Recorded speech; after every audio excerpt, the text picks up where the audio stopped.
97వ కీర్తన 11వ వచనం. నీతిమంతుల కొరకు వెలుగును, యథార్థ హృదయుల కొరకు ఆనందమును విత్తబడి ఉన్నవి. అన్ని రకాల ప్రమాదాల నుండి నీతిని కాపాడుకుంటూ వచ్చేవానికి ఆ నీతి చాలా ఖరీదైనదిగా అనిపిస్తుంది. అయితే చివరిలో ఆ నీతి అతనికి ఎంతో లాభాన్ని కలుగజేస్తుంది. పరిశుద్ధ జీవితం జీవించటం అనేది విత్తనాలు విత్తడంతో సమానం. ప్రారంభంలో అంతా పోగొట్టుకున్నట్లే ఉంటుంది.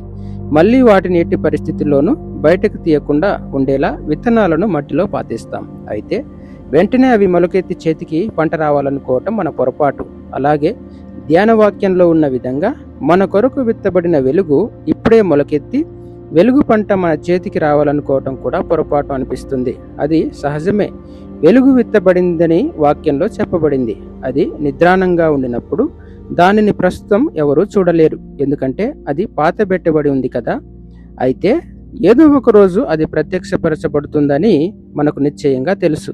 వెలుగును విత్తే వారికి ప్రభు పంటను అనుగ్రహిస్తాడని మనకు బాగా తెలుసు. ప్రతి ఒక్కరూ తమ కోసం పంట సమకూర్చుకుంటారు. అప్పుడు వారికి ఆనందం కలుగుతుంది. వెలుగు విత్తనాలకు ప్రతిఫలంగా ఆనందపు పనులు కోసుకుంటారు.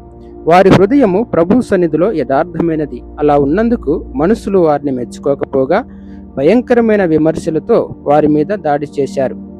అయినప్పటికీ వారు నీతిని విడిచిపెట్టకుండా ప్రభు బిడ్డలుగా నిలబడ్డారు. వ్యవసాయదారుడు శ్రేష్టమైన భూఫలాల కోసం నిరీక్షించేటట్లుగా వారు నిరీక్షించాలి. వారి నిమిత్తం వెలుగు విత్తబడింది. పంట కోసే ప్రభువు వారి కోసం ఆనందాన్ని సిద్ధం చేస్తున్నాడు. సహోదరులారా, ధైర్యం తెచ్చుకోండి. మనం కంగారు పడనవసరం లేదు. సహనంతో మన ఆత్మలను ముందు సంపాదించుకుందాం. కారణం త్వరలోనే మన ఆత్మలు వెలుగును, ఆనందాన్ని స్వతంత్రించుకుంటాయి.